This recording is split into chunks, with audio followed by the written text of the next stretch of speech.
Hello, everyone, and welcome to episode 99 of the GVGCast, where we hang out, chat with all of you, and see what's been happening over the past week. I'm your host, Derek Bittner, and this time I am joined by the wonderful Brandon Miracle and the effervescent Daniel Alba. We're going to use the $9 words here for this episode. Why not? And you might notice that we are missing an Ash. And that is because both him and Steve are in England right now, or headed toward the UK, I guess is the better way to put it. Because it's not something we've talked about, but we've cleared it so we can announce it. This weekend, John is getting married. You might be aware of Roxy, his wonderful partner, soon to be a wife. So the marriage is finally happening. He's walking down the aisle. It's to be official. He'll have a wedding ring on now. So, he'll be, so those two are actually able to make it out to, the UK so they can go to the wedding. Us three were not. John did tell me he's going to get a cardboard cutout of me, so I can be there. Hey, you know what? That works. About me. I don't remember hearing about a cardboard cutout, so that makes it even special. Just put me on one of those little standees, those little, I don't know, cardboard, whatever. I'm gonna raid his wedding live. I'll be there streaming it. To clarify, I wished him a happy wedding, said I wish I could be there, and he's like, don't worry, we'll get a cardboard cutout. So I'm sure there will be cardboard cutouts of you two as well. All of us. Hell yeah. Oh boy, but yeah. I mean, other than that, we also have some birthday shout outs. Again, well, first of all, shout out to Ash, who's, getting ready for a plane and still reached out and got all this birthday stuff ready because, Brandon's taking care of his kid. I'm getting kind of bed. Daniel's preparing for EmblemCon. We're all quite busy, and Ash is getting ready to get on a plane, and let's get these birthday shout outs. So shout out to Ash, first of all, and then shout out to Ozzy, whose birthday was 2 days ago on April 3rd, and Fiog, I believe that's how it's pronounced, whose birthday is tomorrow tomorrow the 6th. So happy birthday to both of you. Happy birthday. Very happy birthday.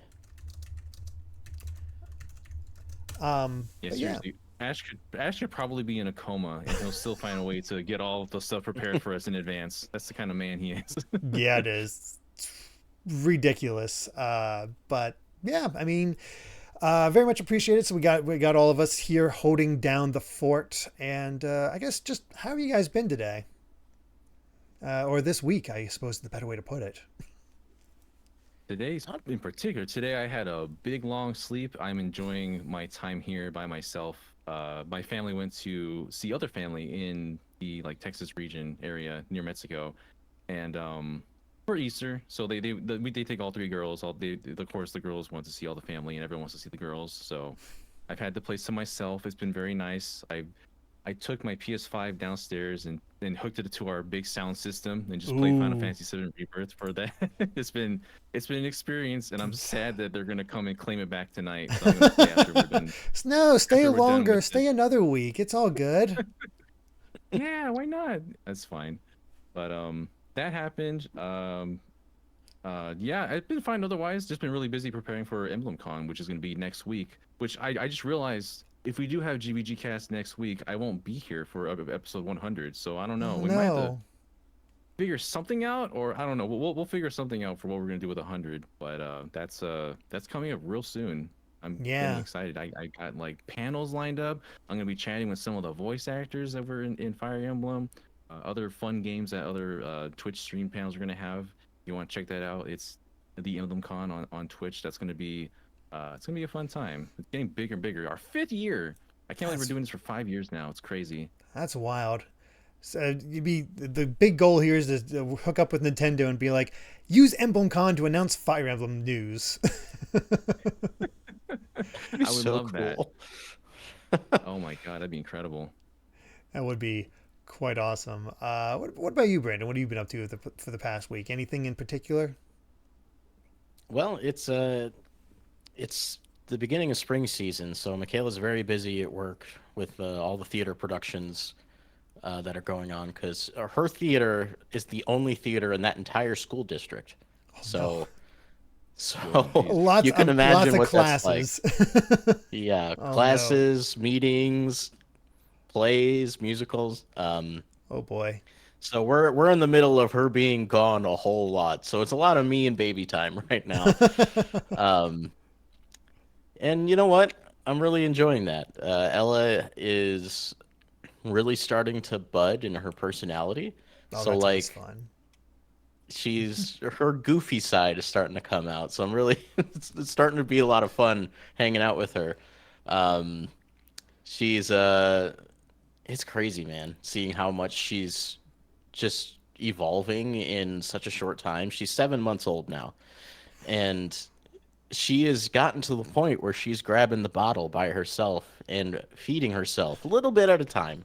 Like she can't do it for too long, but she started doing that like a couple days ago, and I was like, Oh, "When did this happen?" yeah. They just learn. It's crazy. I'm still getting little moments like that because Kai's been a little slow to talk in full sentences. He still has a lot of babble in him, and Hmm. he's finally starting to get a bit more. He's actually going to be going to speech therapy here to just to coax it out a little bit more, so help his communication skills and whatnot. But I've even without that, I've noticed it's slowly improving, and it was so funny tonight where he was eating and he burped, and all of a sudden he says, "Excuse me." It's just like Oh, I never taught him that. He just did it on his own. It's like, oh, that's awesome. Good job, kid. Yeah, uh, these kids absorb everything. Like oh, they'll they really observe what they do. hear from everyone else, and it's they're a sponge. It's crazy. I've observed that 3 times over with my sisters at this point, and it never fails to surprise me. I'm getting to the point now, like where I'm like, maybe I should watch what I'm playing and or watching around her. Yep. Uh, Because today I decided, it's gonna be a long day. I need to put on a movie or something.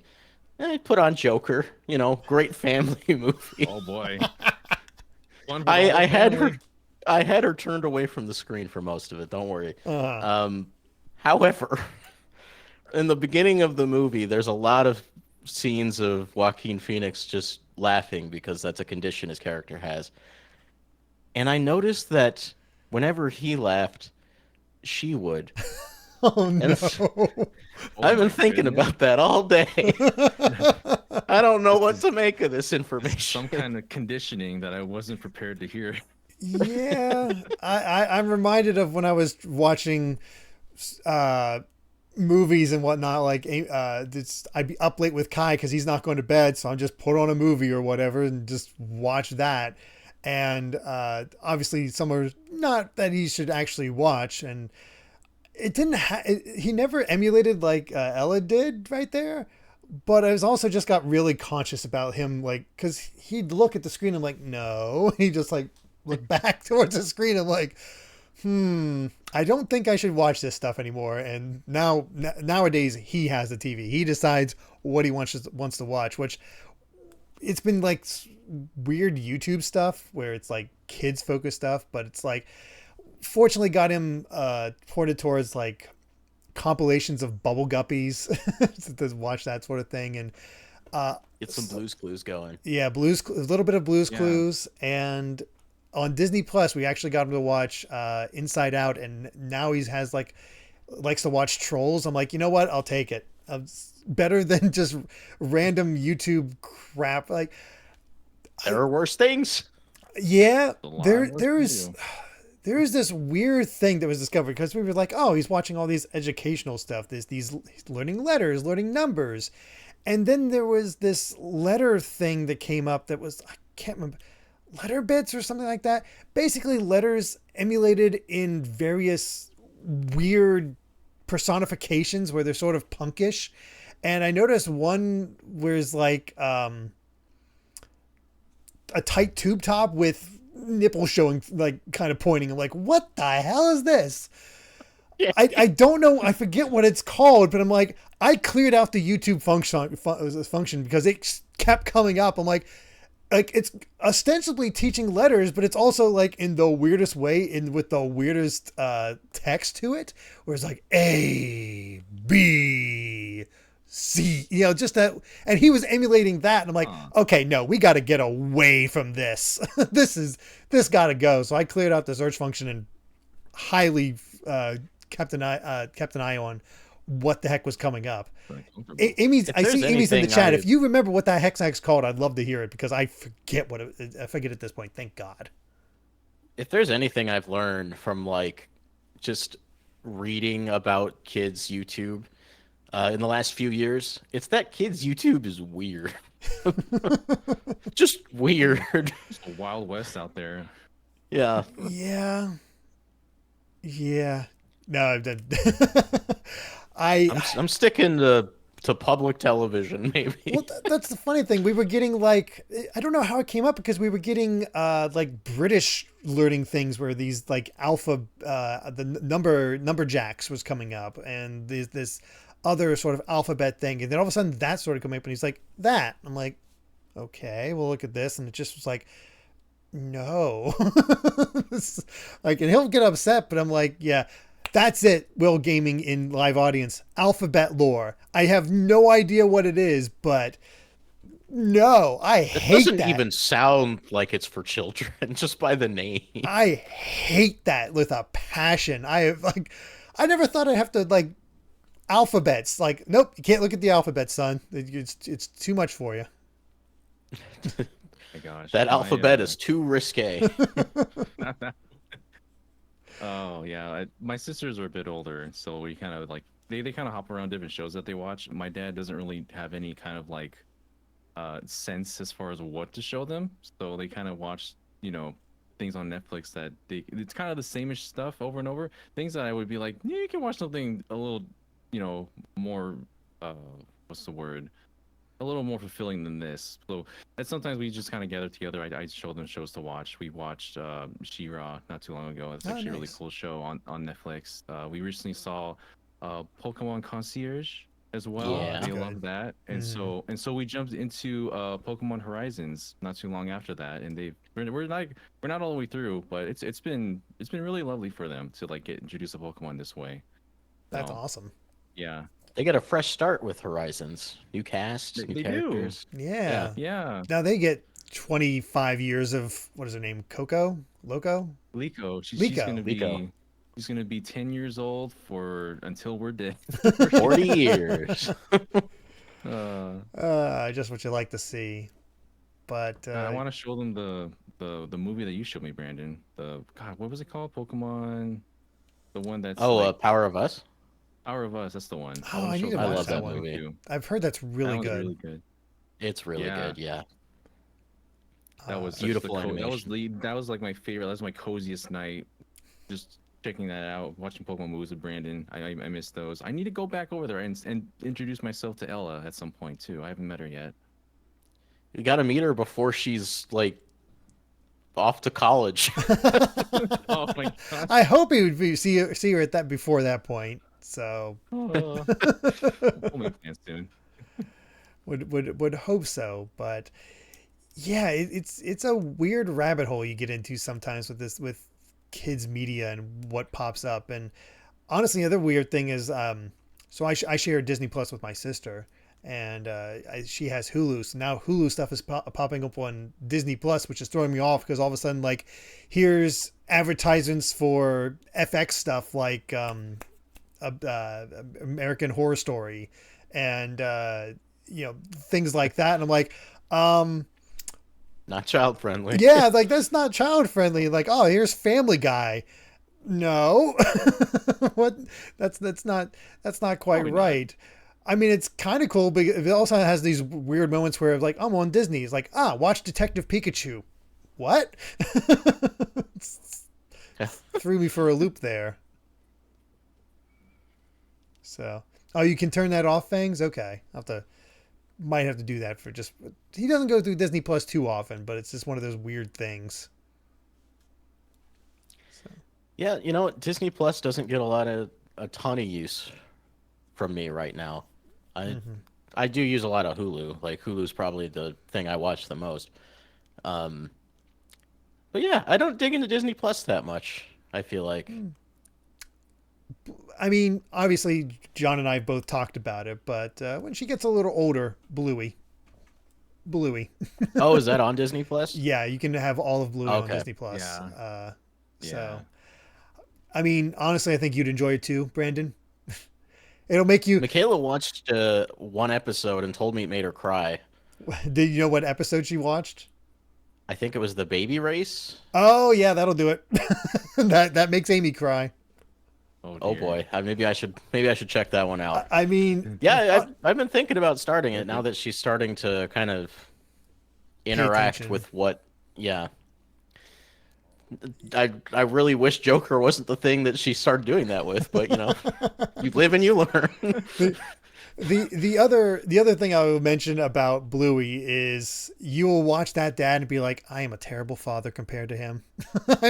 I Oh cannot no, measure Oh I boy. cannot measure up to him because he just goes all out for his I'm kids. And gonna. I'm like, I don't want to feel bad.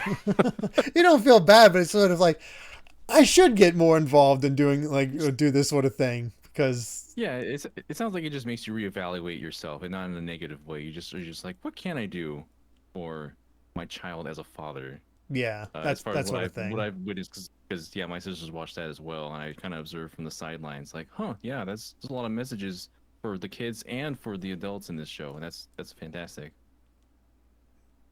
I'd We recommend it, need more Brandon. media like that. Yeah, it's definitely on the list.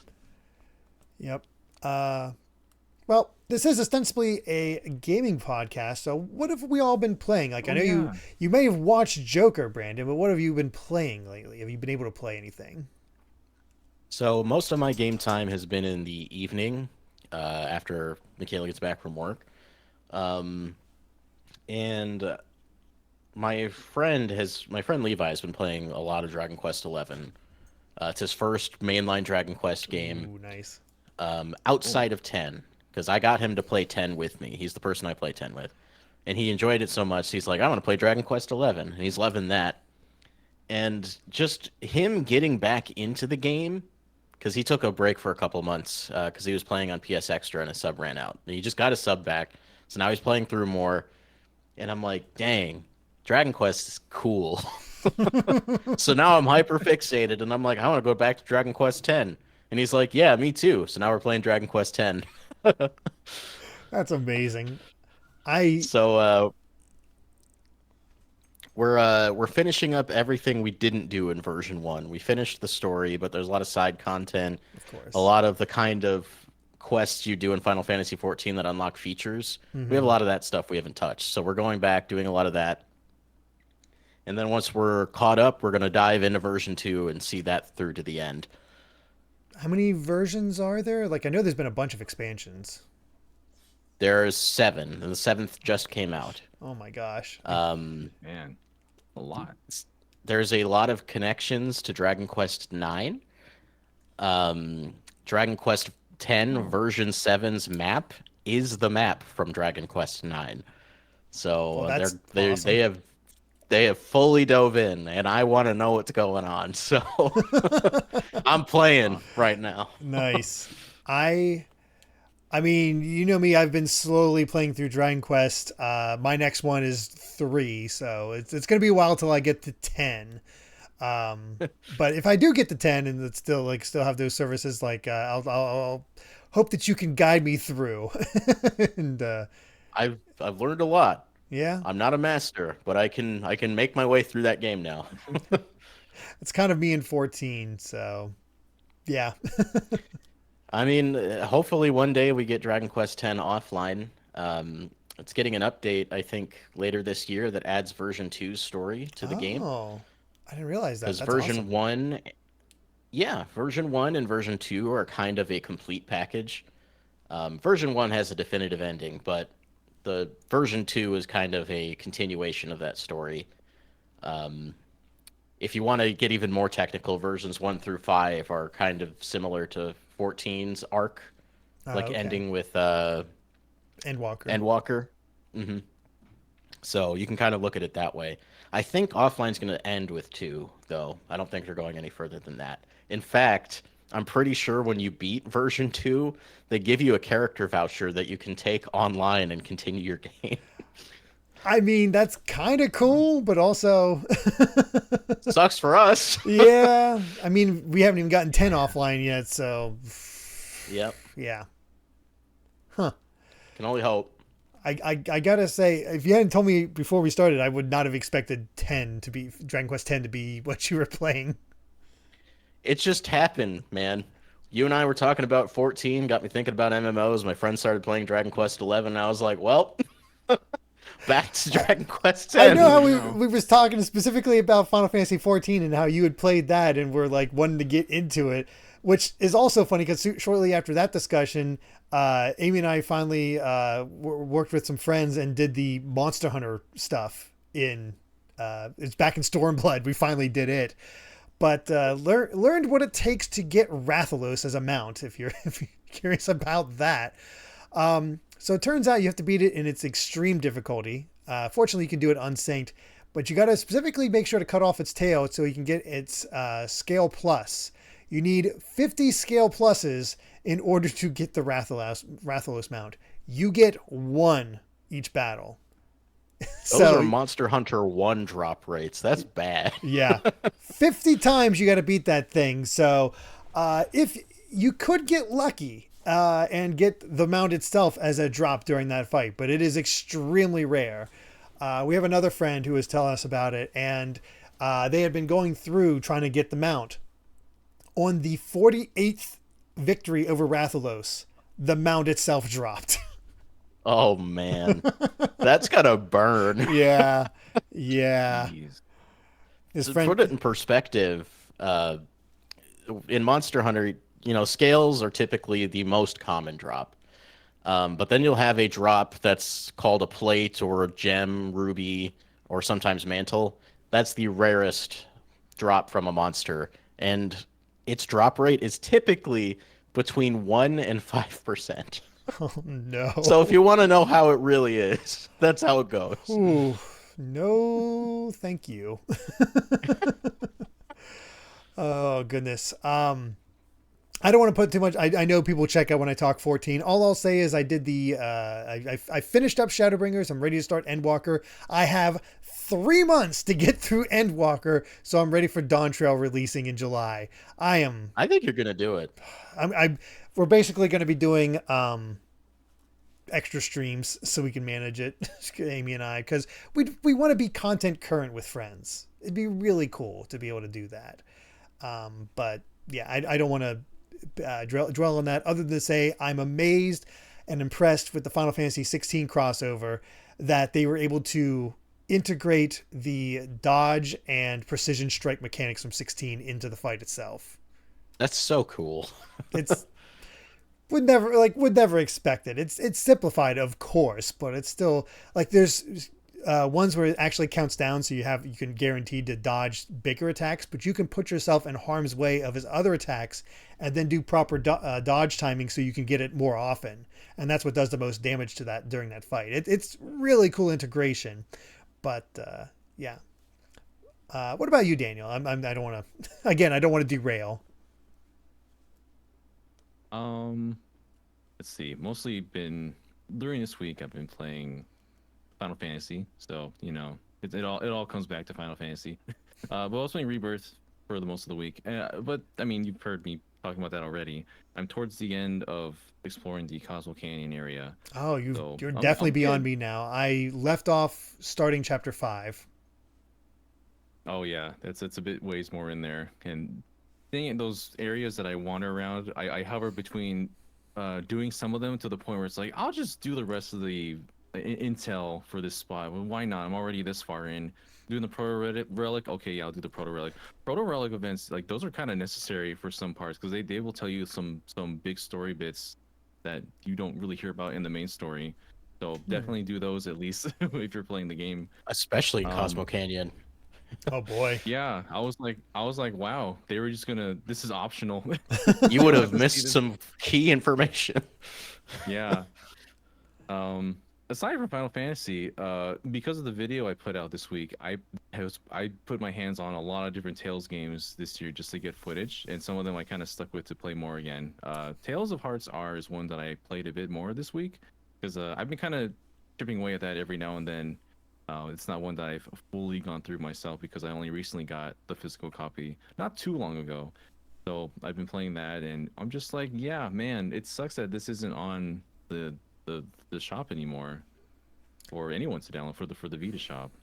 Yeah. This is a continuing problem with not just Tales games, but just other games that are being delisted. And like, I get it was supposed to be delisted at some point. Like the whole PS3 Vita shop was going to be taken down, but Namco didn't say anything. They just kind of took it off. They had no warning to people that might want to still have gotten it. Give a heads up. Yeah, You that might get sucks. some last minute sales. At the very least, that. Yeah.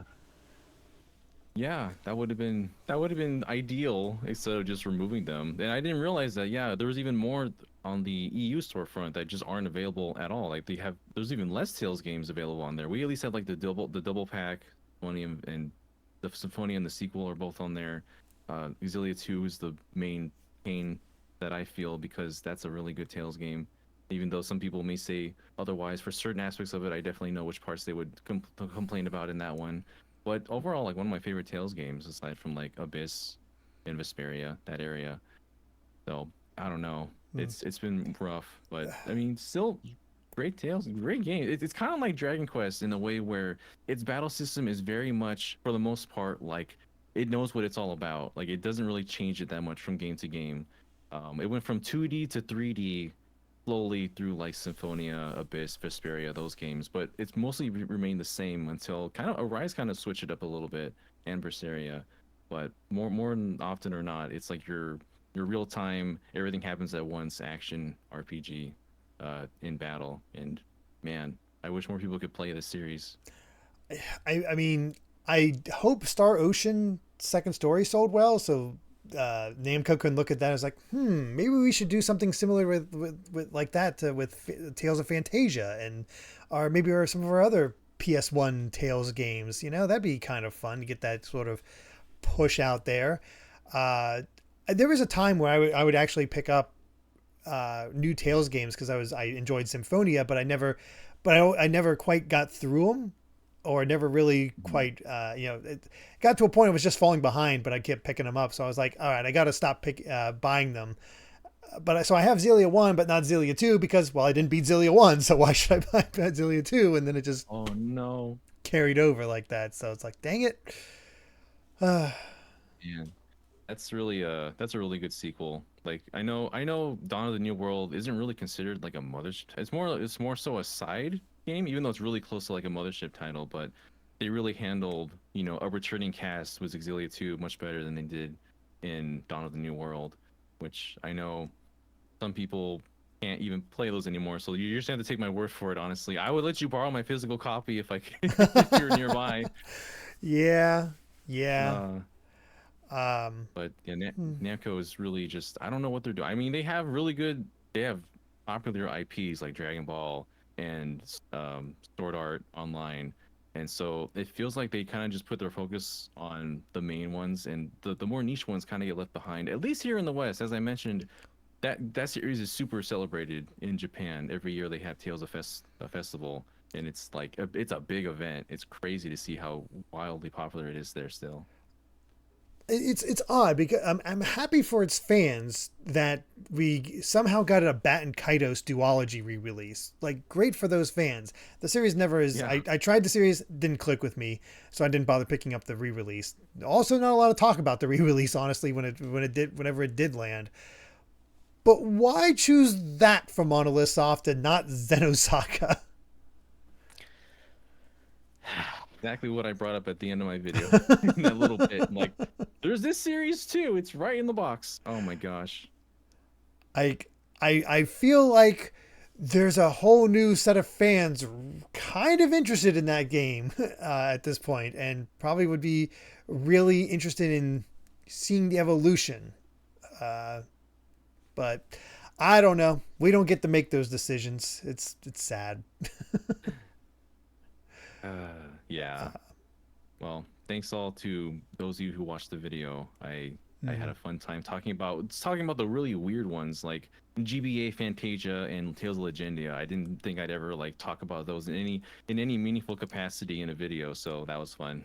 I mean, I I can guarantee you it's going to be a while. I want to do it eventually, but I am halfway through a script of the Tales of retrospective. But I started that literally like 2 or 3 months before starting the Zelda one, and the Zelda one overwhelmed me with how big it was. And I'm like, I'm just going to take a break from this sort of stuff because it's a lot. I don't blame you. But I eventually do want to get back to Tales of, especially because I didn't realize until your video that its 30th anniversary is coming up. Yeah, next year is going to be the 30th anniversary of Fantasia. It's 30? crazy. Wow. I feel like we got to do our have that retrospective for the 30th anniversary next year. I feel like absolutely. We kind of need to do that. I will assist in any way. Yeah. But yeah, I'll be more than happy to help make that happen. Yeah. And I took note. There's a lot of people that got upset at me. It's like, you didn't talk about the mobile games from Shin Megami Tensei. How is this the complete? Well, guess what? I delved into the mobile games of Tales, and that's weird. There's some. There's some. You want flip phone Tales of games? There you go. We have options. We have a lot going on, and yeah, even like a few years ago, there was like 4 concurrent mobile Tales of games on devices, especially in Japan. I'm just like, how do you guys keep up with all this? There was a lot: Crestoria, Tales of Link, Tales of the Rays, Tales of Luminaria, Tales of something else I probably forgot the name of. There's a lot. They put a lot of eggs in that basket. I haven't even reached the gacha stuff. I'm talking about the old school stuff. Oh yeah, there's a whole era before those. Let me see if I can find it. Just to get a list of games and see of. Yeah, I have 50 plus games according to this. And for perspective, my script is at 21 pages, and I stopped right before getting to Tales of Vesperia. Man, that's 2008. So there's so many more after that. Yeah. That's there's a lot. Like what do we got? We got Tales of Fandom. We've got Tales of Tactics. We've got Tales of Commons. We've got the Tales of the mobile minigames, which, Tales of Reversi, Tales of Klondike, Tales of Kraymel. What the hell is a Kraymel? That's I had to answer that. Tales is weird. They've done a lot. It's weird to think that they've done so much of this like extra stuff, mobile, and Japan only releases in an era like now it's going to be a 30th anniversary, and we don't see pretty much anything except for like the DLC that got released or a ports of another game that was remastered. Yeah, it's slowed down so much out over here, and yeah, it'd be interesting to see exactly how many titles in the Mothership series there are versus like mobile titles themselves. It's shockingly closer than you want it to be. Yeah, no, it's certainly up there, for sure. Real quick for the games I'm playing. One thing I did want to mention that I just get a kick out of. One, I'm nearly done with Live Alive. I'm going through the Middle Ages right now, almost done with that. Just got through its big twist, got past its big twist. I'm like, where's this going? And I kind of wonder if I kind of getting an idea for how it might all come together at the end now, but I'm not 100% sure. Otherwise, there was a name mentioned when I got to chapter 5 of the Final Fantasy VII Rebirth, and I'm like, I've never heard that name before. What is that name? And I looked it up, and it's a character from that book they put out that talked about Tifa and Aerith's pasts. I forget what it's called offhand. Yeah, there's they mentioned this character where it's like, Tifa asked Aerith, "Are you worried about such and such?" I forget forget their name. Like, I don't recognize that name. And I looked up the name, and it comes from that book, and it's talking about that's it, Traces of Two Pasts. Thank you, Mercury. And it's actually mentioning this character that had an unhealthy obsession with Aerith's mom. I didn't realize that was canon material. Apparently it is, according to I Rebirth. guess I have to read that. Well Yeah, it then. made me certainly interested. It seemed like it was kind of interesting, although the guy definitely seemed like a bit of a creep. So, Hmm. yeah. Oh goodness, but yeah. Obviously, we there's honestly not been a lot of news. That's why we didn't really focus on it, other than just bits and pieces here and there. If any bits of news that you guys remember from this week that you want to talk about, but otherwise we can just move on to our patron Not topics. really, no. Oh, Kind of a it's dry been a bit week. slow lately, honestly. Yeah, it definitely has been. It's been pretty slow, but that's all fine. Um, yeah, then let's go ahead and get to our patron topics. As always, we can offer up, as long as you're a patron at the live audience tier and above, you can offer up questions for us to answer each week. And Daniel, who did you choose this time? What question? Let's see. What did I choose? This comes from Somnia asking, I recently got done watching another podcast and they discussed the N64 versus the SNES and which they feel had the better lineup over its lifetime of games, not just Nintendo games, all games. I was curious of your takes. Ultimately, the N64 won in this other podcast by one game. They did a ranking system and a fan provided them. And they're saying personally for them, it's the SNES as it holds so many memories for them. It really began their love of JRPGs. But the N64 also holds a lot of memories for me with friends and party games. Very hard decision.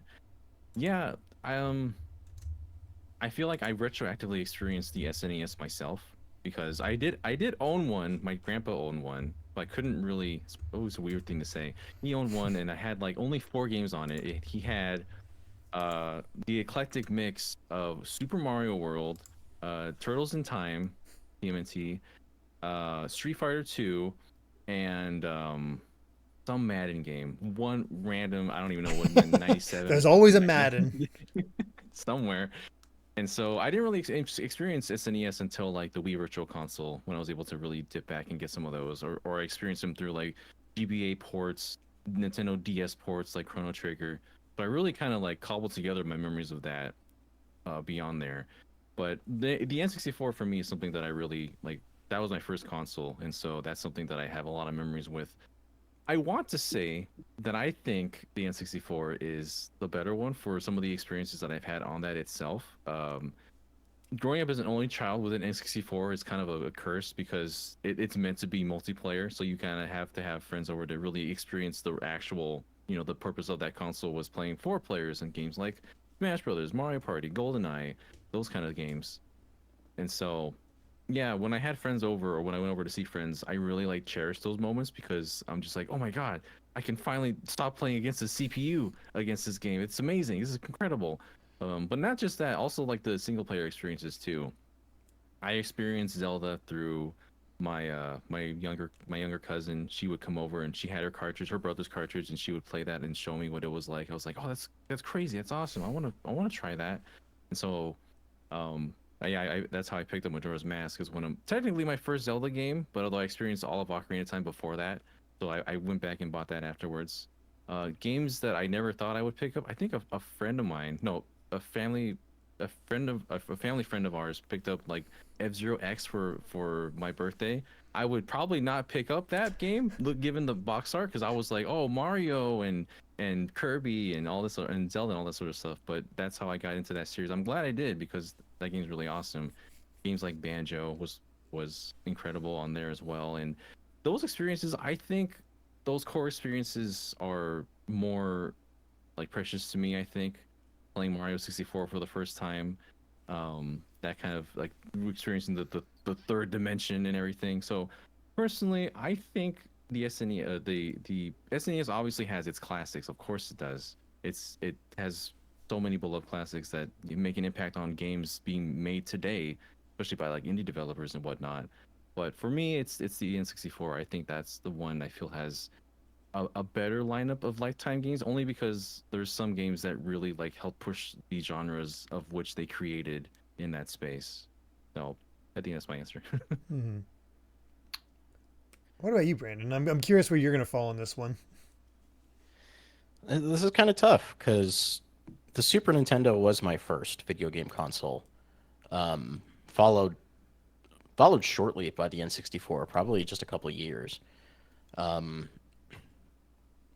but the Super Nintendo is what made me fall in love with like Super Mario, The Legend of Zelda.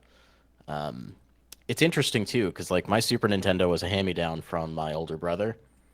Um, so the game collection I had were just the games that he got. Um, and it's kind of similar with the N64 where I didn't really have any say over what games I received. Like it's just whatever my parents looked at and said, okay, and then they'd pick it up and bring it home. Yeah. Um, Yeah. so in some ways, it's kind of interesting to me that I ended up playing a lot of these big important games on the Super Nintendo, especially because I had no say in what I played. I just had what I had.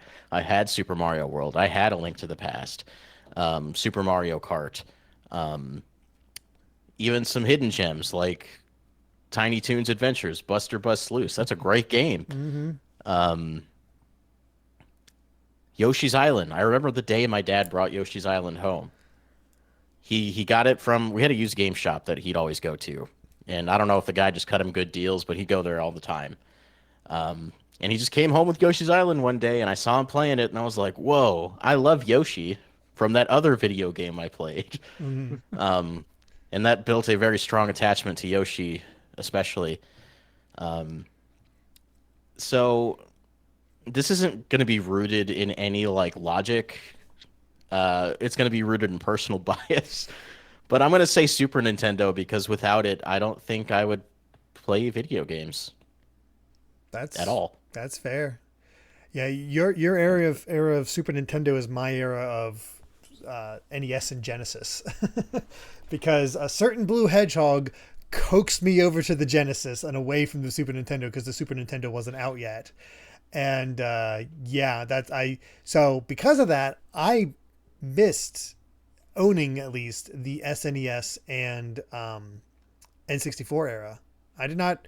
I played a few of the games, but that's what makes it tough because I can look back now and look at the SNES and just its amazing lineup of single player experiences. There are so many fantastic Super Nintendo games, whether you want RPGs, platformers, you got some search action, you've got, hidden classics that you might not be aware of, that like, um, it just there's just so much you could there's so many good SNES games to play. It's hard to even list them all.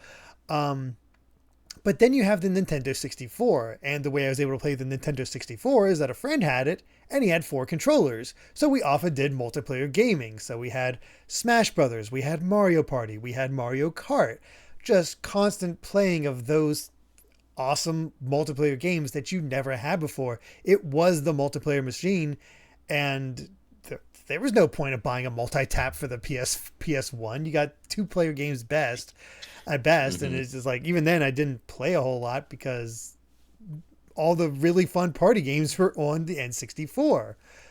So that's what makes it tough because you're looking at either some amazing party games and some evolutions of genres with Nintendo on the N64 with Ocarina and Mario 64. So it's like, how do you choose between those two? You think it'd be easy because the SNES's lineup is just huge, but it's a lot tougher than you'd think when you really think about the experiences you get from those games and what kind of gamer you are. That said, I think I have to tip my hat a little closer to the SNES era, just because I've always been more of a single player gamer than a multiplayer gamer. So, I'm kind of the other way around. If I had a similar experience to Daniel where I had a bunch of people to play 64 with, I'd probably say 64 instead. See, the multiplayer console for me ended up being the GameCube. That's when I had friends coming over all the Yeah. time and we were yeah, all into the same stuff. So GameCube was always on. Um, so yeah, I guess it really depends on that single player versus multiplayer metric. yeah, it is. Yeah, it is kind of this the Yeah. aspect of it. Um, Before we move on to our next patron topic, one of the ones that was asked, and we're not going to bring it up here or talk about, didn't even talk about it otherwise. So the Xenoblade Chronicles 3 art book came out in Japan. There is a lot of interesting stuff that came out of the interviews. That's all spoiler stuff. that is not, you do not want to talk about Yeah. that in any kind of public setting. So no, Oh yeah. it's interesting, but we cannot talk about it at all. But yeah, Brandon, what patron topic did you choose? So mine comes from a drink to the past. What's the worst game you've ever loved? I think Bomberman Zero is a fantastic game that's hidden beneath two incredibly bad decisions. No save feature or even checkpoints in the main campaign make it near impossible to actually beat. And the fact that multiplayer was locked to a single person per console made it far too expensive to be viable as a party game, which is what Bomberman does best. But beneath all that is one of the most fun core Bomberman gameplay styles Hudson has ever made, and I'll stand by that no matter who calls me insane. Oh, I never Uh, touched it. I have two that I think come to mind for this one. The first, Daniel's probably familiar with because I never shut up about it, and that's Glover. I love Glover. oh man, I gotta Oh find a different game to no. talk about now. Glover on the 64 is, I mean, for all intents and purposes, it's not a great game. It's just not. But at the core of it is a really interesting gameplay mechanic that I think is worth exploring more than the game did. Just the way you interact with the ball and the various forms it can have. Glover has a lot of moves available to him that are actually fairly useful, like tapping the A button quickly to toss the ball straight in the air. I use that move all the time. Um, there's just a lot going on from a gameplay experience that I think, if refined, could actually make for a maybe even legendary platformer. It Hmm. just it just didn't quite get there. But I can see it. I know it had the potential. It just never got to meet that. It it definitely seemed like they were going to explore that with Glover too, as I learned most from John's video. Yeah. That could have been something that they expounded upon and just have something be a lot more just really focus in on the fact that you can pick up not just the balls, the main object, but just anything that's in the environment, and that could have had a lot of unique implications because you're a hand, you're playing as a cursor, like that's still an hmm interesting idea that I think you can do something with. So The other quick game I want to mention is a notoriously bad Dragon Ball Z game, and that is Dragon Ball Z Sagas. I had Oh it on the no. GameCube. It is a garbage pail mess of a video game. It's broken. It barely works. It sounds like garbage. I loved it. So it's a beat 'em up. It was two player. All my friends loved Dragon Ball Z, so it was just a game where you got around the couch, around the TV, and you just had fun. I knew a lot of glitches that I knew how to trigger specifically, and it could break the game in a myriad of ways. Like there's an uppercut move that launches your opponent up in the air. If you do that and then use the teleport feature, you can teleport up to them while they're up there and then grab them for the spinning throw. And if you do that and hold the button, you start going up forever. And I thought that was the coolest thing in the world. So it's a game I love because it's broken. There's a few like that. Yeah. uh, what about you, Daniel? Do you have some off the top of your head, or should I go first? What you think? there's one I can think of that comes to mind. It's not Glover. That glove never gets any love, but I think it's underrepresented. Gosh, I spent a year, not a year. I spent a good chunk of time one of the last years playing through the Danganronpa series, and so I played through pretty much everything that was available to me on the PS3 or the PS4 rather. That include Ultra Despair Girls, which was also out there. Now that game, it's like set between the first and second games. It has some spoilers for both, but it's best you play them. You play those before you play Ultra Despair Girls. It's if you played Danganronpa before, you know the format of those games. This does not follow that format whatsoever. There is no court cases. There's no you have to find out who killed who. It's not anything like that. It's the horniest Resident Evil game you've ever played. Instead, that's probably the best way I can describe it. It has a maniacal story with this game, like even for Danganronpa standards. Like there's some of the most the enemies messed up backstories you'll ever encounter. Oh god, the backstories in this game are pretty much the reason why. If anything, this game shows why the Ultimate Despair is like as bad as it is, because your villains are a bunch of children, and oh lord. Yeah. Think about the worst backstories children can have. They're there. It's probably there, and it's not. God, this game is just messed up in all these sorts of ways. Like your enemies are like different versions of Monokuma. You're like shooting bullets. You have like a megaphone. And you're like shooting bullets. It's just ridiculous talking about it. And one of the characters you can play as is also a Genocide Jack for the first game. If you know who that is, you know who that is. And you can. It's kind of like an alternate play method when you're playing. Who gets the best character development ever? Like for that character, like you would never expect it. Yeah, I didn't expect any of that. Like this freaking insane story. You're like on an island that's overrun by all these Monokumas. They're controlled by these evil children. It's really dark. It's kind of cringe. It's pretty tasteless actually. It's over the top. Oh yeah. And it's kind of awesome at times. Sometimes honestly. It's like you know the game's not a good game while you're playing it, but I couldn't help it anyways because I was like focused on trying to learn as much of the story as I could for as out there as it possibly can be. But yeah, I mean, it was pretty jank at times too, just because of it. It felt like they never knew how to make a game of this style, and so they kind of just. It was for the PS Vita as well, so I mean, playing a remastered version on PS4, I didn't know what to expect, but. Yeah, that's probably one of the weirdest titles I've ever played. The worst games I've played, but I still there's parts that I still love about it and I appreciate about it. I kind of came away from that. I was like, this doesn't feel as bad as people say, but maybe I'm the crazy one at that point. Yeah, I think I had the same reaction. Like, obviously, it plays nothing like the rest of the series as like a side game, but there's some things I would stick around for that I clearly did because I beat the whole thing. It was a ride, man. That whole session. It definitely was. Yeah, I don't know. I guess put me in there as well. I just kind of enjoyed it. Call me weird. As for mine,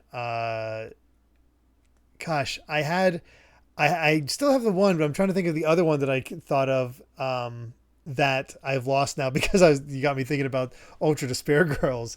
I will say one of the original ones. I have not gone back to it, so I think that's also a key point here. So Sonic and the Secret Rings was one of the Sonic games that got me back into Sonic. And I distinctly remember...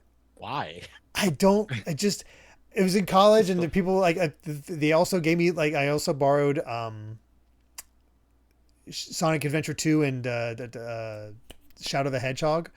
So I have an odd soft spot for Secret Rings and Shadow the Hedgehog. I recognize them as not good, but I did everything in Shadow to get the true story ending. So there's that, and I like the exhilaration you'd kind of get from certain levels in Secret Rings and.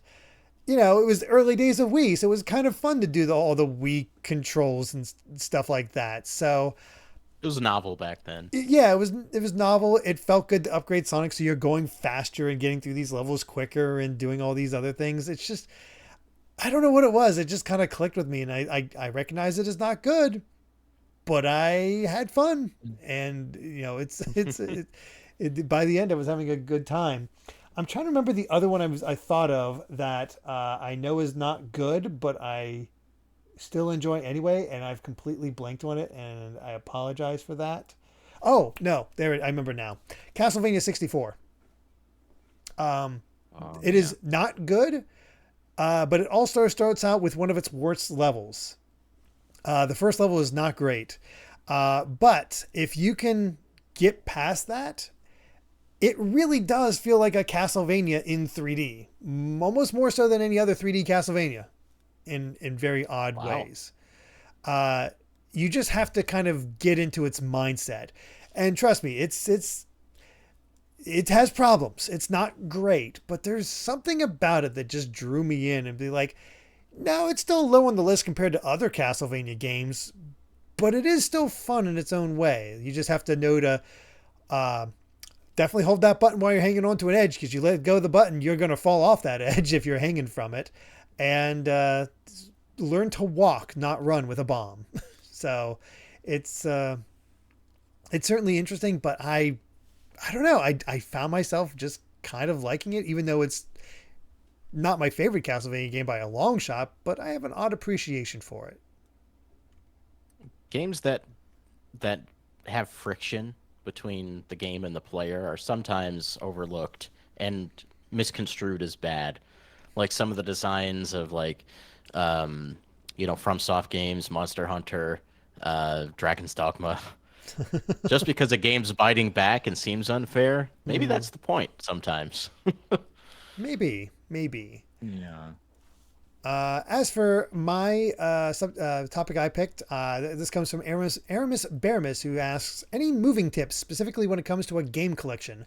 I'm in the midst of packing and I'm paranoid about damaging things. Thanks. So yeah, I've moved a few times.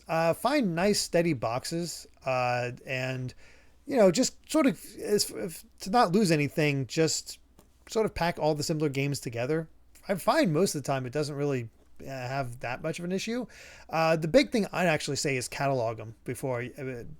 It'll take you longer, but make sure you note every single game you have. That Take inventory. Yes, take inventory Yeah. and know what's there. So if you're missing something, you're like, okay, where is it? And maybe mark the boxes with what's in that one. So here's all your Super Nintendo games. Here's all your Switch games, that sort of thing. So yeah, that's sort of my big tip is keep them similar, but inventory is key. Hmm. Any other tips from Yeah. you guys or? Yeah, I've moved a couple of times at this point with having to carry a lot of my stuff around. Just have them packed tightly. Make sure that as much as you can without making sure that they don't jumble around because a lot of stuff can get damaged that way. Pack as tightly as you can. And fill up the empty space with your typical bubble wrap or something. I've used my foam, my studio foam around here. You can buy a pretty decent amount for a relatively cheap cost, and they actually padded a lot of my stuff that was left over because they're able to just kind of protect things that way. Some of the more fragile stuff like certain like collector's editions or my controllers and the consoles themselves, pack those as safely as you can because you never know what could happen in the move. I remember a friend of mine was moving stuff like that, and they had some pretty valuable things in there. Like I don't know what I forgot what it was, like some kind of statue you get with a collector's edition, and somebody dropped the box, and unfortunately there was a bit of a chip on it that you just couldn't easily fix, and they did because they didn't properly like completely wrap it out. They had it in a way where it just wouldn't move, but it wasn't properly protected. And so I've learned from that to like make sure that if there's anything sensitive in there, yeah, pack tightly. Make sure that you have any protection you can for, especially your most valuable stuff in there. Games and boxes will mostly be okay, but yeah, you just got to be careful with that the sort of thing. collectibles you got to keep it a better eye on more than anything else. What about you, Brandon? Any tips? I've moved once. I so Make something up. um I really don't have anything to say. I've blocked out most of that memory. I moved into this house um 7 years ago this year. Oh man. Well, And lucky outside you. of that, it was living with my parents, and they moved once when I was like 6. So, I wasn't really involved in that process. Mm-mm. So, but yeah, I'll just kind of say to keep inventory. Even if I haven't done it myself, like that came to mind because if you have a lot of games and a big collection, it can be easy to forget what you have. You'll see people on Twitter who are game collectors accidentally buy a game they already own. Mm, Like it happens. So Right. just keep a catalog. yeah, it makes sense. Um, one little anecdote I'll say. I might have said it before, but it always comes to mind. So going back and forth to college, I was coming back from either spring or summer break or whatever, and was unloading the car, and I had my TV in there that I'd been using, and my mom was helping get stuff, and she was grabbing something that was next to the TV and pulling it out. Well, that's also where her ring finger was, and it goes up against the TV screen. And we found out that day that her ring was a real diamond because it scratched just a nice deep scratch right into the TV because it's, CRTs. And it was like, well, fortunately my grandmother was like, I'll get you a new TV. So. Oh, that's nice. Yeah. So I got like a kind of an upgraded TV. Thanks to that. It was a actual like smaller flat screen. So, flat screen at the time. Call that still thick. We call that a happy accident. Yeah. Where the outcome is actually pretty good. Yeah. I mean, we were mostly, it's like, that sucks, but it was also mostly laughing at the fact that, well, we know your diamond's real. So there you go. What a way to find out. I know. Yeah.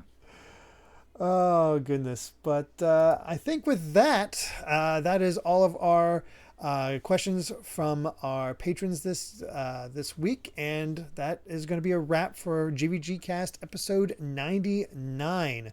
Thank you all so much for being here and continuing to support the show. Really is appreciated. Thank you for bearing with us on this move over to Twitch. And let's go ahead and bring up our credits, as we're joined by the wonderful John picture here for this. I feel it was only natural. And, of course, give a big shout out to all of our producers. Without you, this show would just not be possible. Thank you so much. It really does mean all the world, and couldn't do it with all of you, whether you watch or support the Patreon, excuse me, and all of that stuff. So, yeah, just always appreciate it. But of course, we got to give an extra special thank you to our executive producers, which includes Brandon Bovia, Cutie Caitlin, Fangs, Z Patty, Sky Blue Flames, Eastman 23, Adam O'Sullivan, Richard Herrera, Logan Daniel, The D-Pad, Blake, Joy Content, Angel Martinez, Vedron, Joshua Hunter, Benny Yao, Azran127, Black King, Joseph Rutkin, Geeky Griffin, Lucky Wonderfish, Wataniac, Top Dog 23100, Young Ben Kenobi, Andrew Medeiros, Darchi, Ikaro, Essex08, Michael McCall, Matthew Wong, Goran Amber CPHT, just noticed you, Daniel. Too Much Spaghetti, Bane 400, Ascaron 809, Rioner, Benji Bearpup, The Game Orb, Super Gamer Dude 101, Ravelox, Rosa Pardo Bowling, hi Steve's mom, Darksteel 01, Jason Uloa, Jaden Buck, Cystic Warrior 29, Super Dank Awesome Unicorn Guy, Derek, Colin, Blaystar 25, Twilord, Mumbling Yeti, Cameron Sharp, Keel, Hustlebun, Noah Fitterer, Calvin Atkinson, Brainchild, the entire state of Wisconsin, Jim Wakelin, Zlaker, Andy Mine P, Aramis Baramis, Kyle the Monarch, Lord Metarex, Blaze Collard, Eric, CatEV Person 5, Peyton Thiel, Mega Beatman, True Blue Reviews, Ryan Hanley, Somnia, The Game Jamie, Zombie Joe, and Marathon Max. Thank you all so much for joining us for this episode. Hope you all had a wonderful week. Hope your upcoming week also goes well. And I forgot to turn off the intro, so apologies for that. As we go back to the main screen. There's always something. 99 episodes and we're still making that mistake. Hell yeah. Anyway, everyone, thank you so much for watching. We will catch you next time for the GVGcast episode 100. And if you want to support the channel, you can join that live audience right over there on the screen at patreon.com/GVGaming. Thank you all so much. And until then, bye. See ya.